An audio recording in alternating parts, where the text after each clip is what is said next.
Hey there, it's Tammy with It's All About the Dogs. And Noelle with Positive Directions Canine Academy. And what are we talking about today, Noelle? Well, I thought we'd talk about 6 different things that are kind of curious about dogs that people cool. may not realize. Yeah, fun. Yeah, what the heck, right?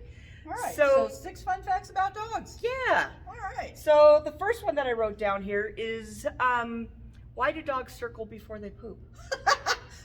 And this one, she makes giant circles around the whole backyard until she's like a spiral, until she gets in the right spot, and she narrows it down to a small circle. Isn't that funny? Yeah, it is. And That she's is a so poop funny. walker. She poops and walks at the same time. So dogs are very receptive to the magnetic field of the earth. And this is why they can tell when a thunderstorm is coming or a tornado is coming before it does, because the magnetic frequencies change in the earth. Interesting. But the real reason why they circle is that they either like to be facing due north or due south. Interesting. And so it might be interesting the next time you watch your dog go out there and circle if they really are hitting north and south when they go to the bathroom. Now I'm going to have to watch. I know. Do we have a north or do we have a south? Who would have thought, right? I have no idea about this one because she's just all over the map. All over the We'll find map. out. Well, and she also walks when she poops, so maybe Yes. she's making a trail to the north or the south. Who knows what she's doing? Silly girl. But, you know, kind of along those same lines, did you know that dogs are either left or right dominant? I did from your classes. We learned that a long time ago. Isn't that funny? So when you're teaching your dog to shake, if your dog's struggling with it, it may be because they're not right-handed.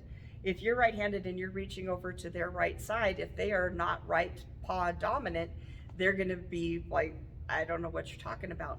So if you're struggling with teaching your dog how to shake, try using the opposite hand and see if that doesn't help your dog. Or spin in a circle. That's a very good indication when you're teaching your dog to spin. Yep. More dogs tend to be right-handed than left-handed, but there are those few that are left-handed, and then there's some that are ambidextrous. Yes, there are.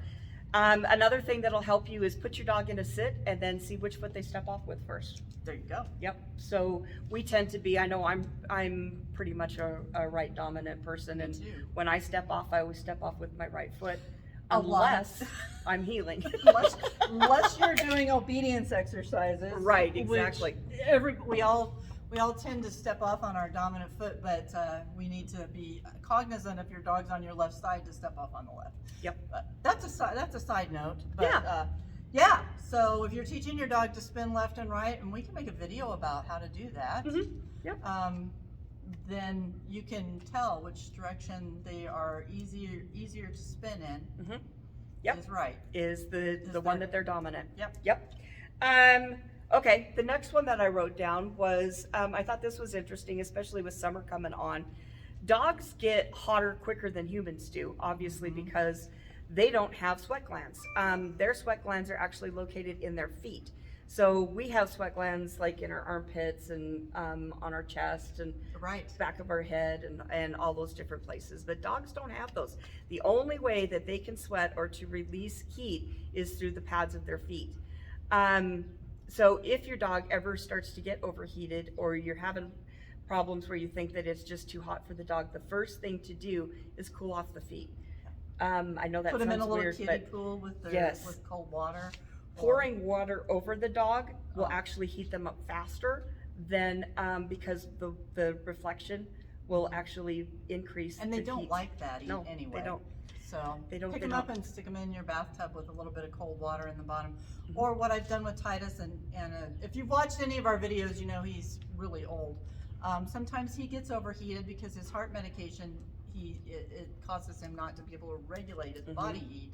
So I'll get one of those ice packs out of the freezer and wrap it in a towel and just lay it on his back paws, and that cools him down pretty quickly. Yes. So, but make sure if you're doing something like that you're doing it safe, like wrapping it up so that it's not freezing their feet. Right, and only leave ice on a location 20 minutes, no longer than 20 minutes. Usually it doesn't even take that long. No. To cool them down if they're in that situation, it usually takes maybe 5 minutes for him. Yeah. Now here's a word for you: brachiocephalic.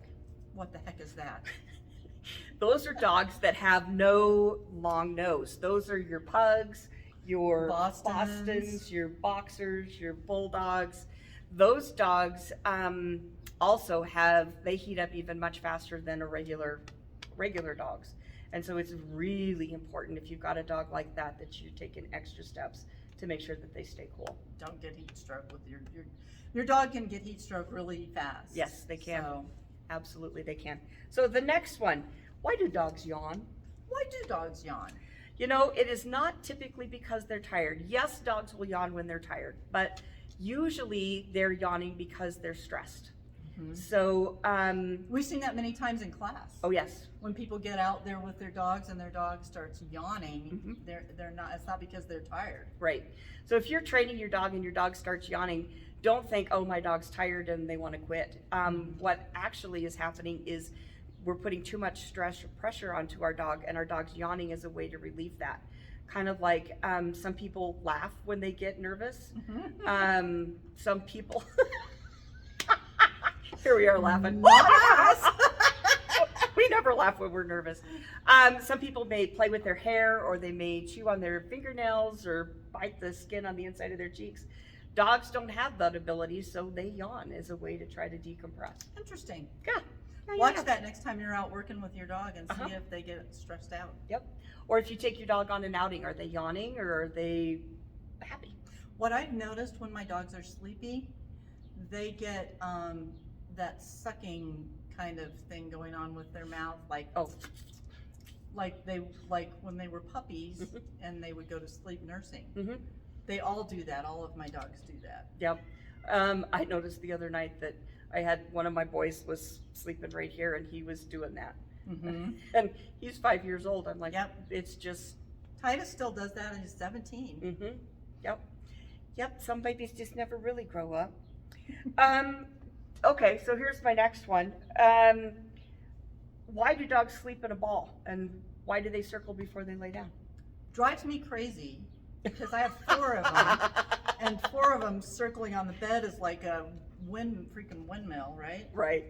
Well, they say that dogs are descended from wolves, and this is something that goes back and dates all the way back to them being Before they became domesticated before they were dogs. domesticated. Yes. Basically, the circling is to tamp down or to make a bed out of the grasses or the area that they were in, and then the sleeping in the ball, you know, Protecting their organs. exactly protecting So their organs. They're vulnerable spots to Mhm. keep them from being attacked by predators. Now, in my bedroom, that's highly unlikely, Mhm. but they still do it. Yes, my dogs will sleep in balls, but every now and again you'll see a dog who's very, very comfortable and confident with where they're at, and they will be splayed out. If your dog's laying on their back with their organs exposed, that is a huge sign of And trust. that's Levi. He's like this all the time. Yep. So that is a sign that the dog is truly comfortable and trusts that nothing is going to come to harm them. Awesome. Yeah. So now you know. Now you know.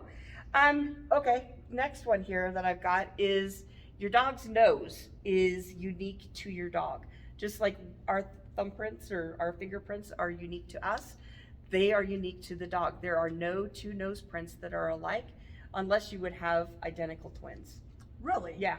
And twins How unusual don't is happen that? very often, Right. but I have, in my several years of being a breeder, known of some people who have told me that their dogs were born in the same sack. So You've never had that happen, I have though. never had that happen. So I don't know if I believe it or not, but the only way that would happen would be if they were identical twins. Wow. So every dog's nose print is like a fingerprint. Yep. Totally unique. Totally unique. All right, and then the last one, oh, we talked about left and right dominant, didn't we? We did. Yeah. So those were our 6. I thought those were kind of interesting little facts. And who knows? You never know when you're going to be in a trivia contest and you're going to need You to might know need to know this one of these information. dog things. Right. Yes. Right. Awesome. Exactly. So if you like this, please hit the like button, subscribe. Hit the little buzzer that tells you when we send up new stuff, and Yeah. share with your friends. Yeah. And like Noelle said, hit all the buttons. Yep, hit all the buttons. Just hit them all. Well, except for this one. This one. Yeah. You hit this one. Thank you guys We'll so see you much for next tuning time. in.